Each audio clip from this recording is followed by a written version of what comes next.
Gusto mo bang makatipid sa feeds?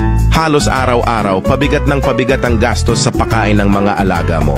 Lalo na kung marami kang manok, baboy, sa farm. Ramdam mo talaga ang bigat sa bulsa.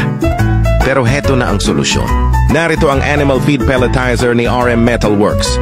Sa makinang ito, kaya mong gumawa ng sarili mong feeds para sa mga alaga mo. Masustansya, kontrolado ang halo at siguradong mas mura kumpara sa binibili. Hindi mo na kailangang umasa sa mamahaling feeds na mabilis lang maubos. Dito, ikaw mismo ang gumagawa, kaya hawak mo ang kalidad at tipid sa bawat pellet na lumalabas.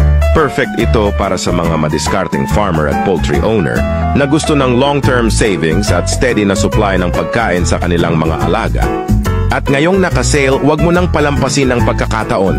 Ito na ang tamang oras para mag-invest sa makinang subok sa tibay at tipid.